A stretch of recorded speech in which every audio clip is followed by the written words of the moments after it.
Hello YouTube, it's my triumphant return. I have spent the last 2 weeks completely ill out of my mind, got my entire family sick with bronchitis, and had no voice for the last 6 days.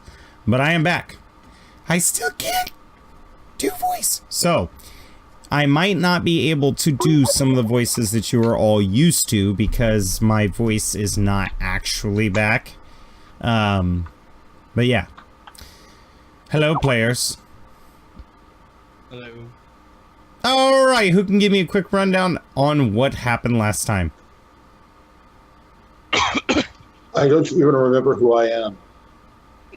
Excellent. I can. We were on Tatooine. We were outmanned, outgunned, but through sheer will, we made it out of there with a little help from. Are you reading the description, sir? Oh, no, wait, that I did. No, wait. Okay, I did remember that one. I didn't remember the. Well, you know. Yeah, no, we keep that from our audience. That's Disney Horizon After Dark, Brian. We got out of there, came back to Wild Space, but it's been 5 months from when we left Wild Space. We are outside of the planet Exile.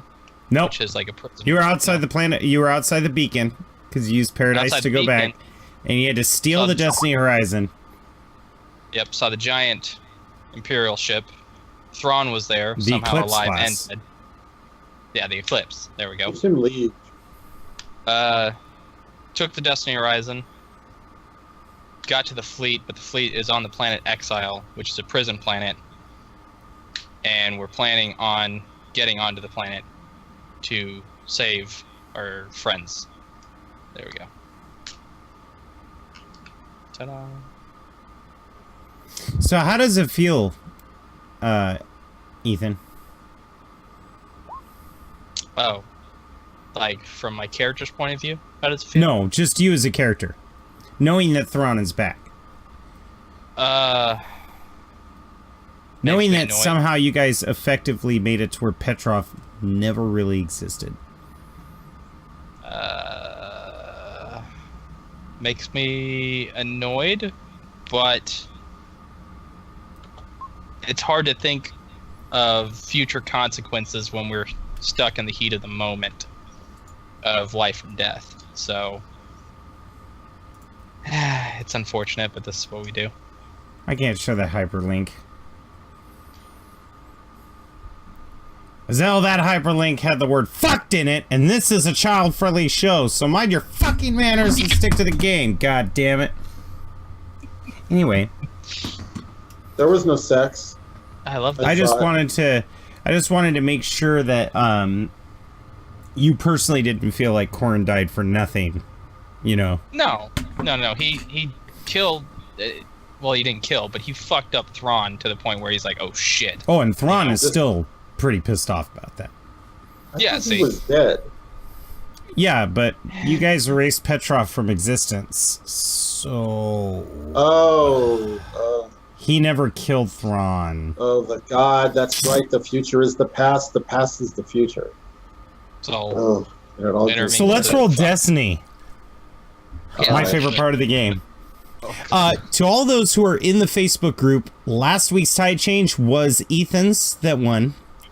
And if you don't know what the tide change was, go watch my other videos. What are you doing here? Yeah, guys, come on. Spoilers. Come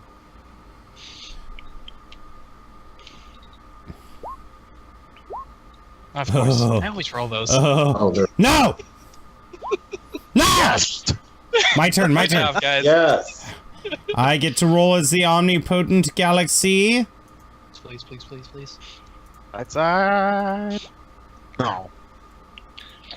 Oh, shit. Okay, so 4 light side, 3 dark. I can work with this. Alright? The scene opens above the planet Exile. And you guys are aboard the Destiny Horizon with your crew. Well, the crew that came with you on the Star's End. Go ahead and take a moment and describe what your character's doing at this moment. You've been outside of orbit. You haven't contacted the planet yet, because it is effectively a prison. The space station isn't on this side of the planet, thanks to Eidos' guidance, and bringing you here to this side that doesn't have any eyeballs. But what I need to know now is what each of you are doing. So, who wants to go first? I will.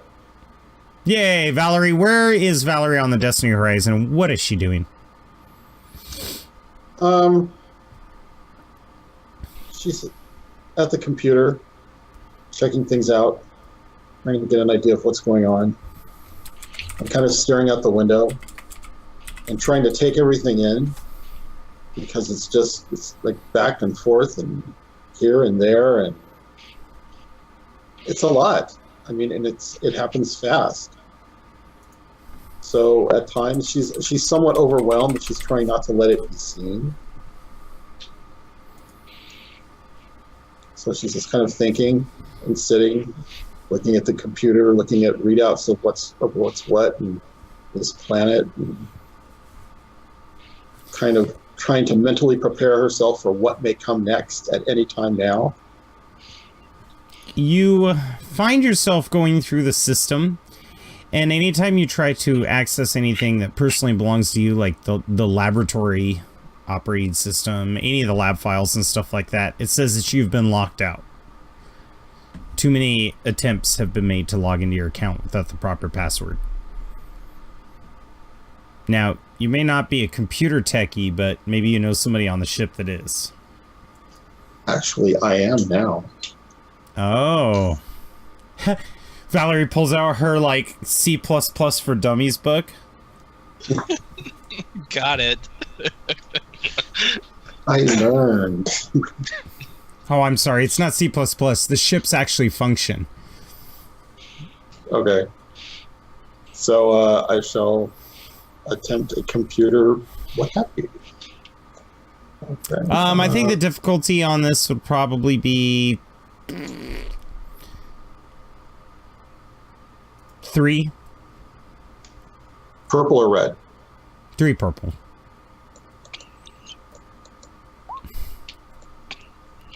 That's the winner, John. Best one so far.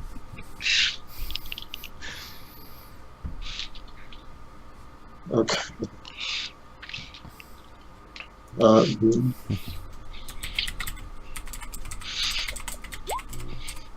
Oh out of no. all that, so of course, it didn't work. Back to the dark. Failure! Yeah. So, yeah, you have no idea why it's locked you out.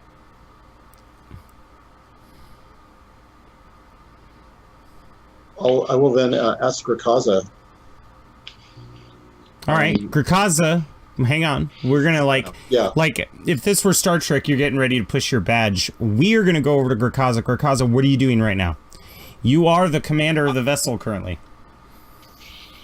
I'm on the bridge getting a status report of all systems, taking head count, trying to get an idea of where we are, trying to get an idea of maybe what to do once we want to go down. We uncovered a little something about Grakaza. Yeah, last time I asked you a bunch of questions. You probably didn't watch the video, so you probably don't remember them. But you did shed some light on an interesting direction. And you said, I wonder if Grakaza's... And if you don't know what I'm talking about, YouTube, go watch the other episodes. What are you doing here? Anyway, Grakaza, I need you to roll with me a discipline against 2 purple with 1 setback die. And every time you fail this, it's going to get worse and harder. Okay. 2 purple, Ouch. 1 setback dice. And this is a discipline roll? Mm-hmm. Fucking shit.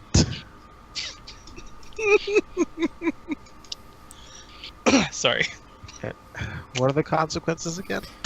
So you said you were on the bridge, right? Yep.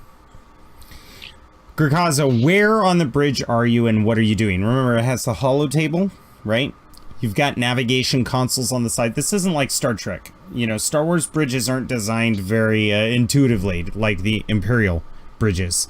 The Nebulon class frigates especially, it's just kind of like Halo warships. Consoles are just plugged in wherever they fit. Where is Grakaza currently?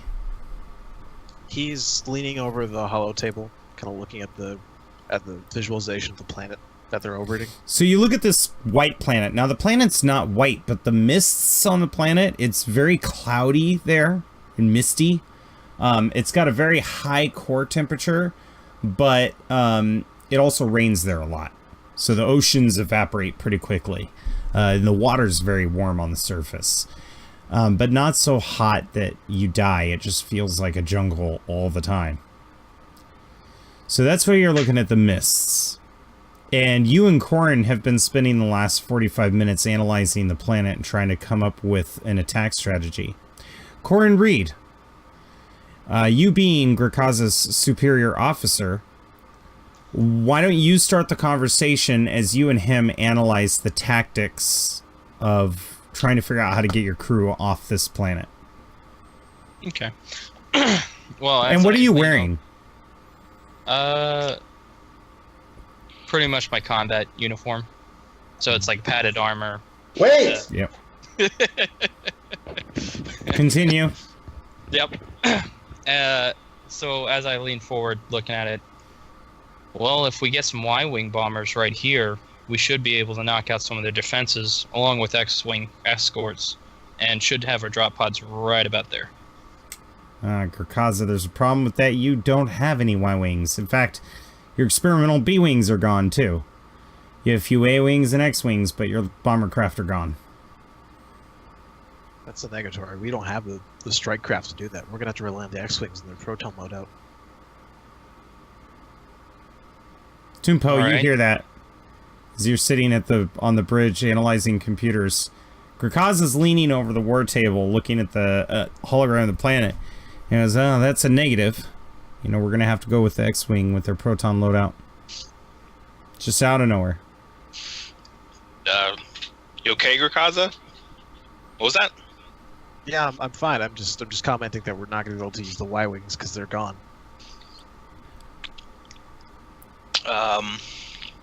Yeah, all the ships are gone. Didn't we have some X-wings? Hangar was cleared out. Not since I've been on this ship. Shit. Grakaza, you remember when you guys a couple days ago reboarded the Destiny Horizon, the Imperials have already cleaned all that crap out. And everybody evacuated the Destiny Horizon, so there wasn't much left. Shit, you're right. Ugh. What was I Corin, thinking? why don't you look at your friend? He's getting stressed out as Toonpo's bringing up that you guys have no ships. What do you say to the Rook's Array to snap them back into shape? You know what we do when we don't have the equipment. We adapt, we overcome, we conquer them. It's not that hard. Come on. No, it's not. I'm just thinking, how are we gonna get this thing down here without it basically bursting into flames in the atmosphere with that AA fire? And you look up to hear Corin's response, and he's not at the table. You just see Toonpo. I was going to say a concerned look, but Toonpo, why don't you describe to me, what does a Celestian concerned look like? I feel like we're not staring at him, but corner of the eye kind of. Oh, like you're fake typing? Listening carefully. Okay, I don't wanna make a Grakaza, scene out of it. he didn't seem to notice. Shit, what's wrong with me? All right. And at this point, oh, go ahead. No, go ahead. At this point, I kind of just shake my head and I just keep analyzing the image of the planet and trying to see if it's viable. Yeah, you're analyzing it, and there's Corin. He's standing on the other side of the table. Now, Ethan, as Corin Reed, the hallucination of Krakaza's fragile mind, please feel free to give him actual tactical advice that you think Corin would give him that maybe Eidos wouldn't. This is like your narrative to actually come up with some cool ideas that aren't underworld related. Okay. Yeah, with that, as I see him getting more and more frustrated, I just lean in, or I walk next to him. We still have the drop pods, correct? Yeah, we do. Okay. Tunpo, he's a pretty good pilot. It would be dangerous, but if you can have him hyperspace into the planet, but at a good, altitude, you could effectively surprise them before their AA gets online. Drop the drop pod, have them hyperspace out again. Get the planetary defense away from the planet, so you don't have to deal with fighters or anything when the drop pod gets down. When you get to the ground, it's another story. Well, that's what we'll get the armory for. And I look up and kind of smile at Corin. Yeah, and he's not there. What the fuck? I look around to see if I can find him. He's walking off the bridge.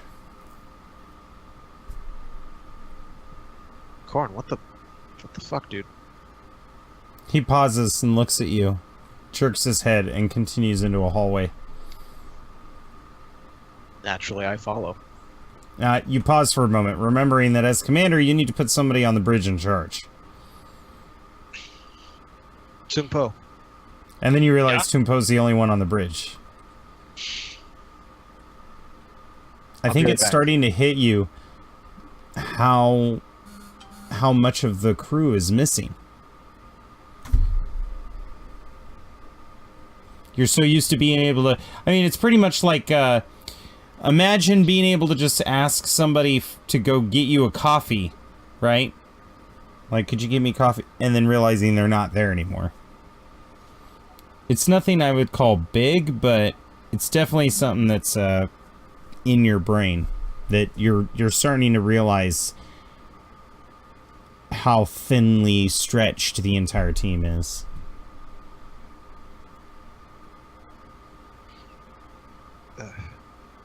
Hey, Tunpo. Yep. What's up? I'll be right back.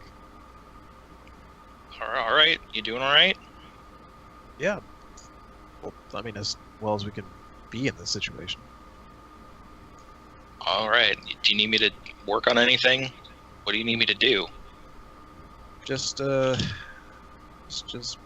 the bridge, hold it down.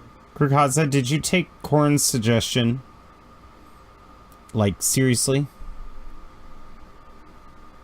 I think Rakaza definitely is taking it seriously, but he feels like this weird need to follow him first. Right. You have seen Corin, however, order officers, especially pilots, to run simulations on success rates of certain approaches.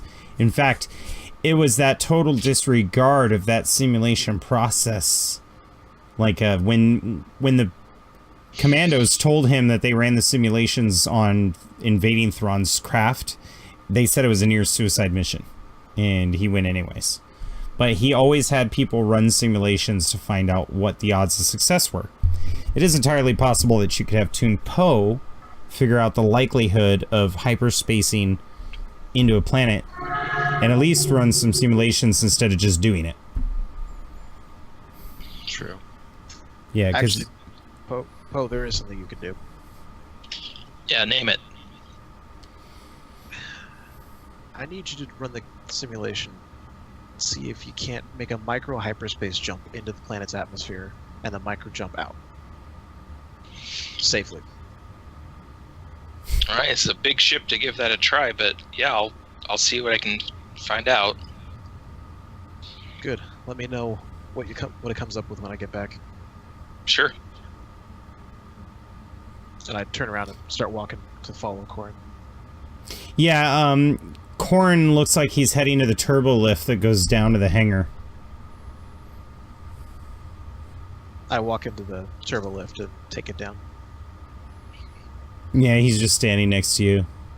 The door opens and Corrin walks towards the Star's End, and you kind of see him like static out and then static back in, and he's a little further ahead, and he boards the ship.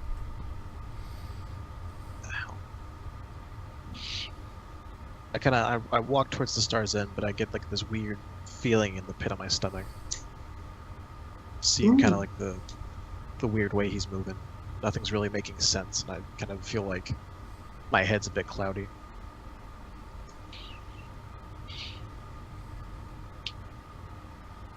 Ah, Grakaza! Ah, You turn around, it's Jeb. hey Jeb, what's going on?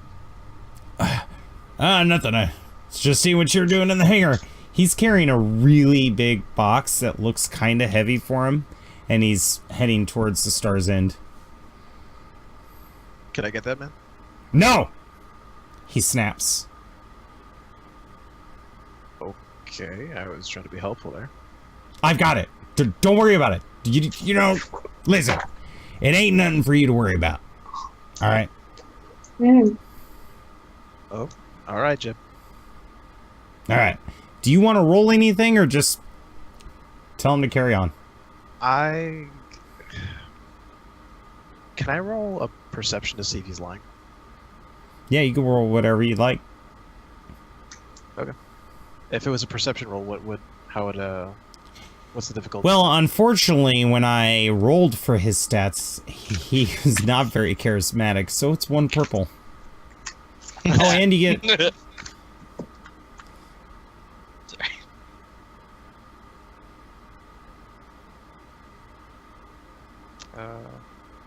For some reason, I don't think the Wookiee is very perceptive, though. True. We'll see. He does, after all, only have a brawn of 3. Fuck. So it's a difficulty of 1. Anything else in there or no? Nope. Alright. Ooh. Okay. The threat is there's a really bad feeling about this, but you could tell he's lying.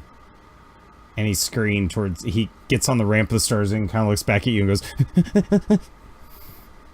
And then you hear the thud of the case. And he's panting. Meanwhile, Corrin pokes his head out and goes... What do you say to Grakaza to get him to hurry up? Lieutenant, we got things to do. Come on. Coming, sir.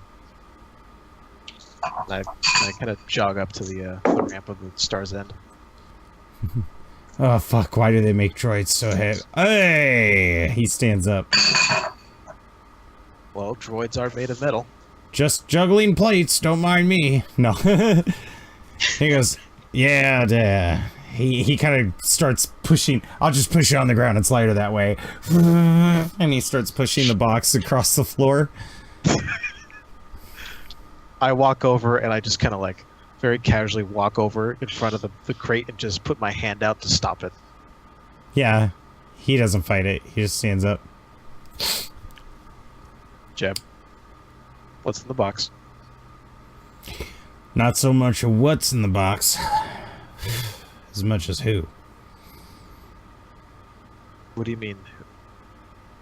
Open the box, Jeb. It's not locked. He turns around and starts leaving the ship. I look at him, and then I look towards the crate and open it. Yeah, the protocol droid that Petrov uploaded to, his CPU brain has been obliterated out of his skull. And he's got other gun wounds on his chest. It looked like the gunman hesitated.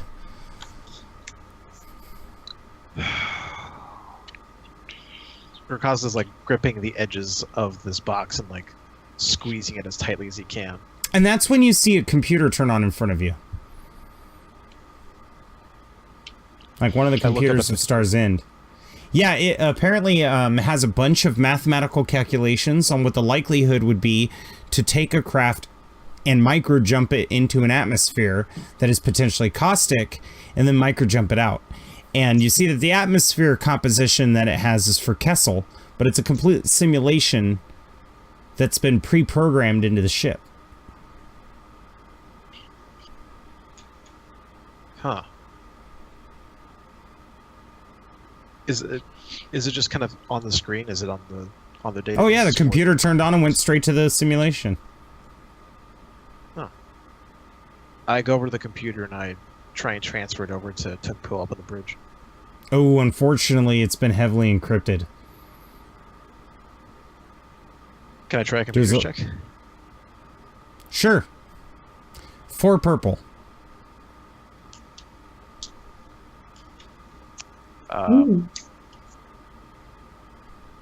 Y'all mind if I use a light side for this one? Go for it, man. No, good. Wait, also get a blue because Corin's standing next to you. He's the one that accessed the file. And he's been trying to figure it out for quite some time. Okay. And then I'm gonna... In fact, Corin, what do you say to him? Like, how do you get Grakaza to help you so that he can get your boost die? Hey, Lieutenant, this isn't for the same planet, but, I mean, if you use these calculations correctly, and Tempo's pretty good at this, he might be able to figure out similarities, you know, get some of the, you know, simulations that would automatically fail, get him out of there. True, there's enough to extrapolate from this. Then I start typing away. Holy shit! Told you were good at this. I have an idea for the Triumph. I know normally I give it to you guys, but I do have an idea. However, you have to forfeit to me, and that's it. It's either you come up with your own as a group, or you go with mine. You guys got any idea? Because I'm down to go with yours. Okay. Any piece of software or code that has been encrypted by Viatar Clint on this ship, you now have access to. Oh, This is a simulation that he created in the middle of battle when he decided that he was going to try to save the Star's End and hyperspace around the planet through the atmosphere. Oh. Well, shit. That's a good triumph. I like that. there we go. I take the newly unencrypted files and I transmit them over to put on the bridge. All right. Toonpo, you are getting an incoming simulation file. I kind of minimize mine and pull it up. This new thing coming in. Looks like it's from Grakaza's clearance code. And he's calculated every mathematical possibility that could occur from a micro jump. And honestly, he's even included a formula so that you could take the mass in kilograms of your ship and install that point in there and be able to figure everything out and replace the star's in coordinates with it. What in the hell? Can I try to calm him? Oh, absolutely. There's communications. So before the communications goes through Grakaza, you and Eidos are celebrating. I can't. Or not Eidos, I'm sorry. You and Corin. Corin, it fucking worked. Why do you always doubt yourself? You got this. I know. I mean, I do, but just, you know how it goes. I mean, we've been through this enough. You're receiving two communications at once, Grakaza, and you kind of look down at it, and when you look up, Corin's gone again. I rub my eyes, and I kind of shake my head, and then I try and answer both at the same time. Yeah, you hear his footsteps going down the ramp as you answer the calls. One of them's coming from Valerie, and it looks like it's she needs your help. That's what the title of the message is, and Toonpo is contacting you right away. I'll get back to Toonpo and then contact Valerie after. Okay, so Toonpo, your call's answered. What in the hell is this? Did you do this? I guess so, yeah. This was just a simulation that was sitting on the Star's End. Just somebody else has already done something like this. This is crazy. I know. I mean, it's for Kessel, but I figured you could be able to start inputting different values where the formula is. Yeah, this is exactly what I need. I mean, Awesome. one prison planet's another prison planet, right? This should work. Well, let's see if we can do it. All right. Yeah, I'll get right on it. Toon, you do know that the atmospheric makeup of Kessel is different than this planet, much different, so you might need the scientists to figure out, you know, those measurements.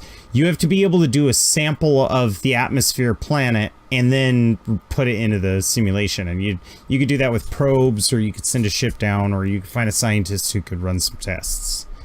Gurkaza, you switch over to Valerie's call. What do you need, Val? For some reason, I'm locked out of the computer. None of my access passcodes are working. So, whenever you get a chance, if you could help me, I know you're busy. Yeah, I'll go over there right away. And I'm kind of staring at what was Petrov in the crate as I say that. Yeah, one of his dead protocol eyes is just staring at you blankly. I turn off the comm and I kind of stand there for a minute or two before finally stepping off the Star's End and walking back towards Val's position. All right. Let's actually cut over to a new scene real quick. Eidos, you walk onto the bridge looking for Gurkaza, and you see Toon Po, and he's frantically writing on this data pad and overlooking something on the war table. And it looks like it's the Star's End, the ship that you were just on, going into a planet's orbit and then hyperspacing around. But the one that Toon Po's currently looking at is, it looks like the Star's End crashes right into the planet and disappears. You know, I didn't sign up to get blown up in a suicide run. I'm obviously not going to fly the ship straight into the planet, but Gurkaza had this idea to try to jump into the atmosphere and right back out again. I think. Try to draw the fire, maybe, or I mean, he was kind of talking to himself, but he had a good idea at least, I think. So Eidos, you know, you were coming to the bridge to tell Gurkaza that you thought you might have some contacts down below that could possibly disrupt anti-air fire. Yeah. Now they're talking about micro-jumping a ship into an atmosphere. And you know, as far as breach drives is concerned, that is a big no-no. Yeah. You could jump a time frame, go through a gravity hole. You know, I had a better idea than getting us all killed, was to talk to some of my contacts down there and deal with this. They can take out the AA, as far as I know. The Alcoholics Anonymous is like, hi, we're all meeting to... Ah, no! And they just get blown up. I'm sorry. I immediately had that flash in my brain and just laughed. Well, if you have people down there, I mean, that's all the help we can get. I myself don't know how awesome it's going to be to try to fly this ship into the atmosphere and back out again. This is not a Star's End. You're using this ship and not the Star's End? I think so. I'm gonna go contact my people. Yeah, I do that too. I'm just gonna walk over to communications. Yeah. Before I fly this ship into the planet by accident. Yeah, you as you turn around, Toon Po, you just increase the mass of the Star's End to the mass of the Destiny Horizon, and you just see Kessel go full Alderaan.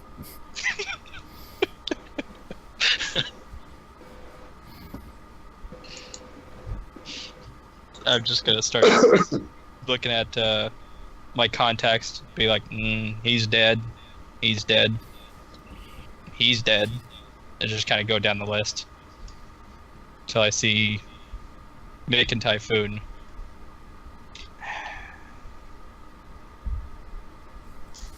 I hope they're still using this frequency. And Well, I'm gonna start. I will say you have Mick and Typhoon, but I'm gonna say that you, since you won the tide change, you do have contacts on there that aren't Mick or Typhoon. You know other people as well. Okay, I'm going to.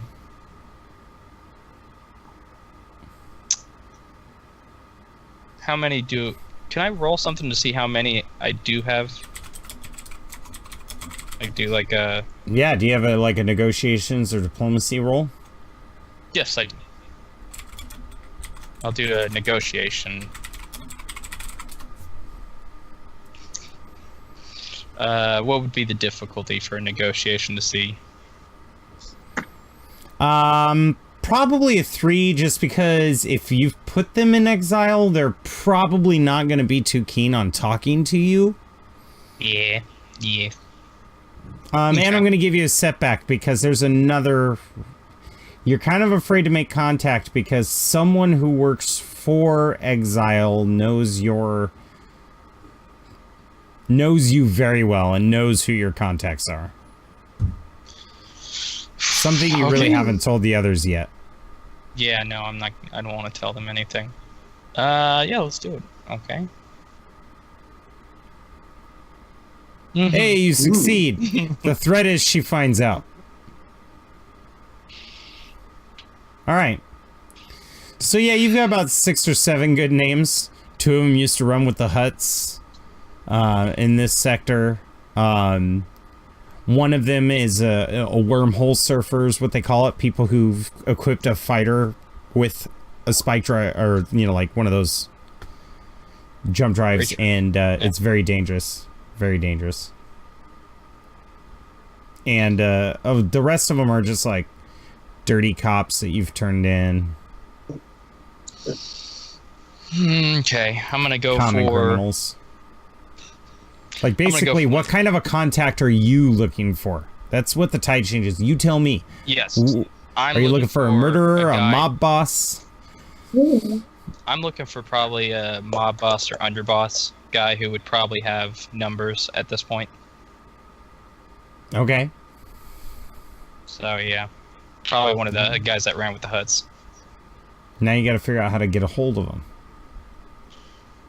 Now, the most direct way is to go through her. Yeah. The official channels.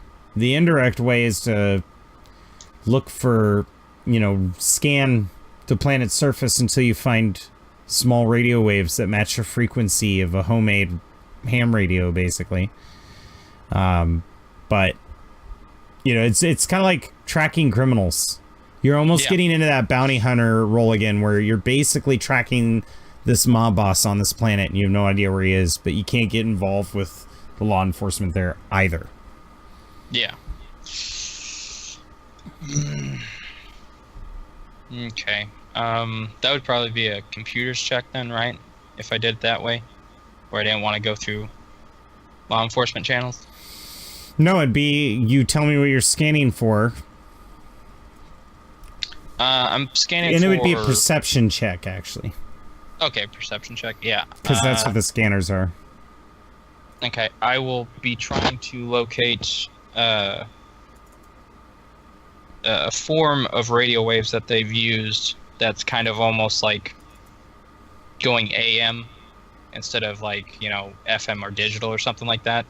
It's almost like ham radio stuff, like going like those frequencies because nobody really uses them. Yeah. So I'm gonna try that. All right, roll a perception with 2 setback. Okay, perception 2. Oh, by the way, the difficulty is 3 on scanners checks. There we go. And the perception is because of the fog, the mist. Okay. I use the light side, guys. Oh, please do. Please do. You guys cool with that? Do it. I already started the trend. May as well keep it going. I know James is. Okay. 5 and 2. Oh!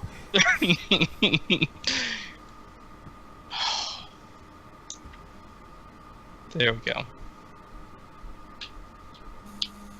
Okay. Sheesh. So, Yeah.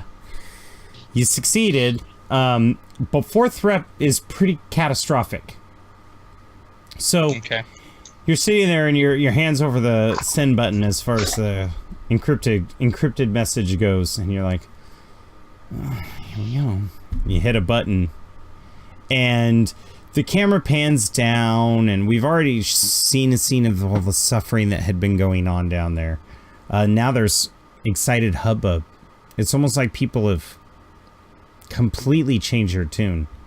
The doctor, Mon Calamari, is speaking with a woman and her young boy.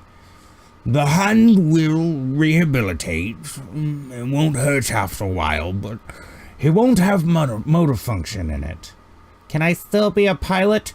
No, I'm quite sorry. You'd be terrible at that. Anyway, just keep it clean. Have him take it easy. You know. And, hey, I've got something for you. He goes, a new hand? No, we don't have the technology for the cybernetics, and ever since I lost my monocle, I can't really do nerve repair. I have a sucker. And he hands him a sucker that he used to have in his little doctor's office, and the kid grabs it and just looks down. And she goes, eat it, honey. You need the sugar to make it through the day. And he unwraps it and puts it in his mouth and goes, thanks, Doc. And as he's walking away with the mother, the doctor looks down and he's making sure which way human hands face.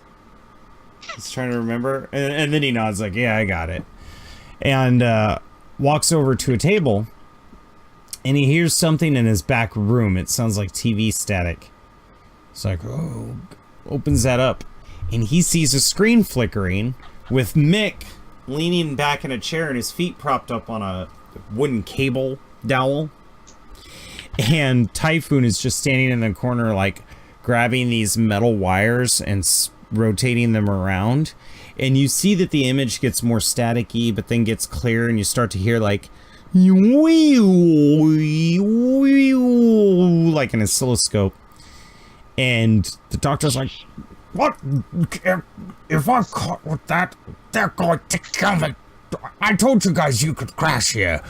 I didn't mean you can set up illegal equipment. What are you watching? What's on? Is there anything good? Food Network? Oh, no, we're not watching anything. We're just trying to listen for communications equipment. And then all of a sudden they catch onto a frequency and they're like, wait a minute, I've seen this before. And they scoot their chair in close. Typhoon leans in to see, and then he moves the wires and it goes out of frequency. They all yell at each other. Mick's like, what? Go back to what you're doing. I can't get it. Typhoon's like, speaking to him telepathically. The doctor goes, no, shut up. Oh, painful surgery. That's all you're hearing. Shut up. And he just slams the door behind him. Goes back to work. Mick's like, shh. Interesting. I think Eidos is sending us a message. Do you think you could hold it up a little higher? Typhoon, who's already 12 feet tall, just kind of goes up to his chest, and he's like, perfect. And then Mick dies. All right, everybody, that's the end of part one. No. And Mick is trying to write down some numbers, and he starts adjusting dials to get a clear pickup on the message. Meanwhile, one of the hunters that I've grown to call them, the people in charge of this planet, he's walking on the steel plating of what looks like a space station, and he throws this plastic card down on the desk and goes, we've intercepted a transmission from the other side of the planet. Send a ship. And a woman picks it up, and she's got brown hair, very chiseled, but very beautiful facial features. She analyzes the note real quick and goes, right away. Stands up from the desk. Eidos, you fucking idiot. As she kind of mutters to herself as she's marching down the hall. The scene wipes again, and we see Valerie and Grakaza. Grakaza just walks into the lab where Valerie's at.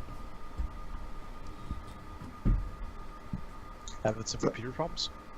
Yeah, I can't get any access. So here, if you don't mind, Valerie gets up and Oh, lets him take the seat, if he can fit in it. gotta sit down on the chair that's a bit too small for me, and I just say to her, well, I'll see what I can do. Yeah, unfortunately she's been locked out of her system. It seems like she forgot her password.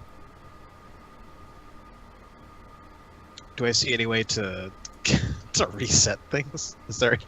I tell him the could, but- password that I know, but it says it's not it, so I don't know what's going on. Well, you're locked out, so I can't even enter anything. It won't let me.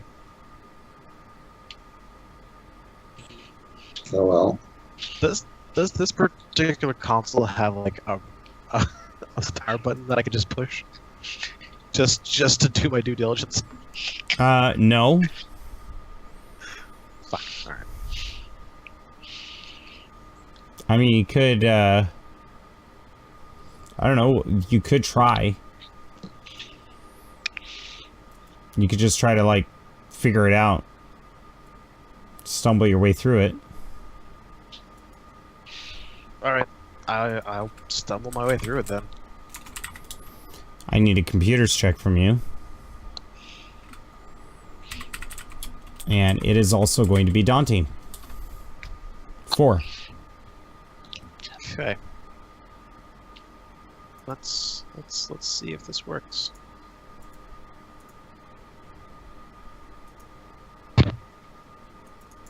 Yes. You have access, but danger. The danger is that you found out that somebody was trying to enter her lab research while it was in the hands of the Empire. And they didn't know her password. Oh.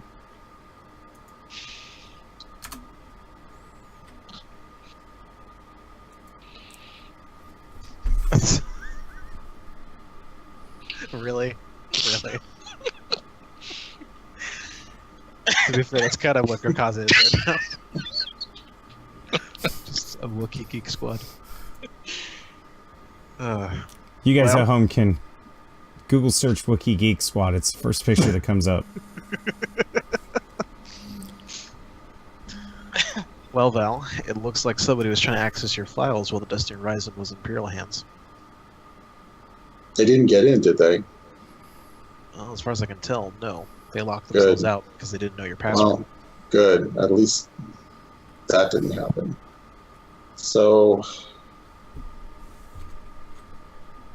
what now? Well, you have access. Oh, I do. All right. I get up and let her take the seat at the console. Thanks, Grakaza. Yeah. I know you're busy. So, it's all fine.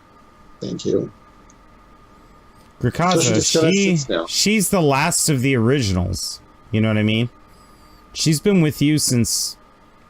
Well, you were actually assigned to be her bodyguard while she was getting artifacts off that one planet. You've spent more time with Valerie in the last 3 months than anybody else on the ship. And it's kind of just dawning on you.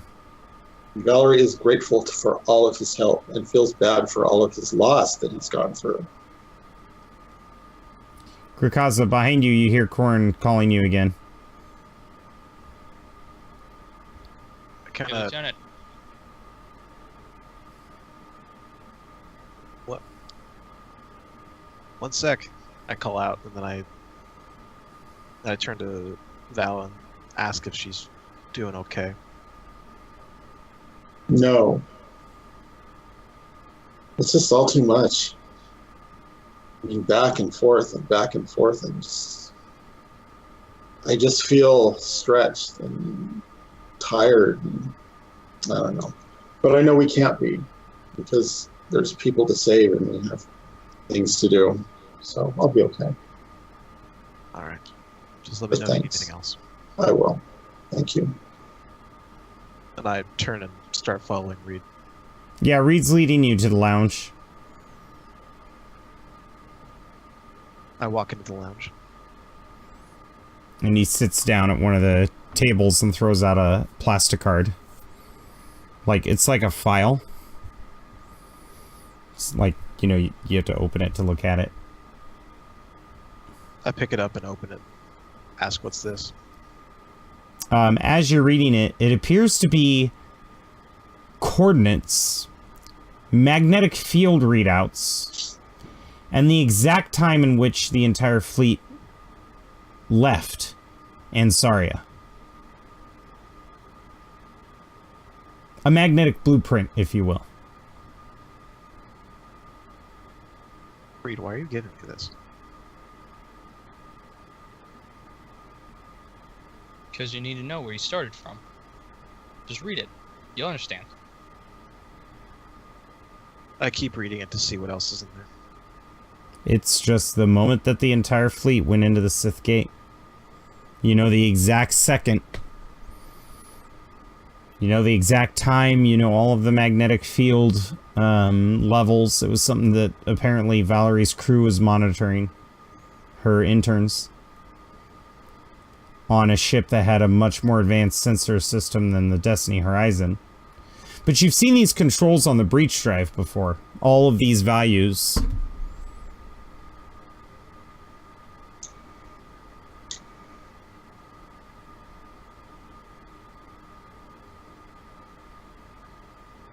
Is there anything in here that Krakaza would reasonably suspect would help out Poe? No. Not that you could reasonably come to grips with. Toon Poe might know by looking at that stuff. But the only thing you've been able to deduce from it is a lot of it looks like the information that you enter into the breach drive.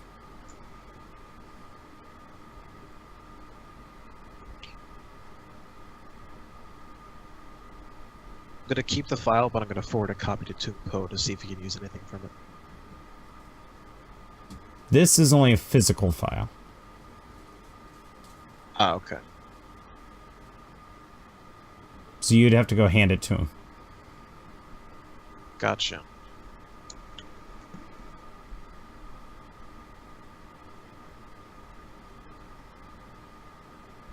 In that case, I'm gonna ask Reed Ward if he wants to come with me up to the bridge. Reed? Oh, well, I guess I could come. I mean, not doing much else anyway. Alright, let's go. Reed stands up and then winces. And he looks down at his chest. And there's no visual harm done to his clothing, but he starts bleeding in various places all over his torso. Oh, that's what it feels like again. And Grakaza, your eyes light up blue, you stare up in the sky, and all of a sudden you're almost in this weird spectral landscape. You're in some kind of corridor, and as you're looking around, you feel somebody bump into you.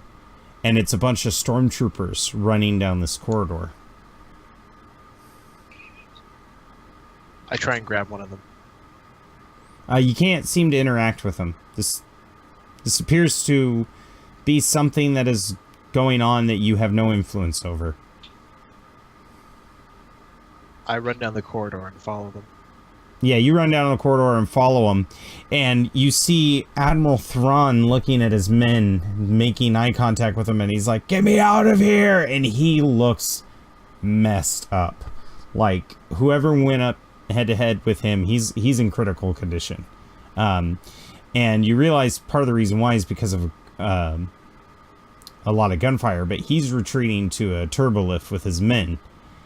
And as you whip your head across to the other side of the corridor, you see dead commandos everywhere, a gaping hole inside the ship, and Corrin Reed is sitting down with a rocket launcher in his hand and aiming it at Admiral Thrawn.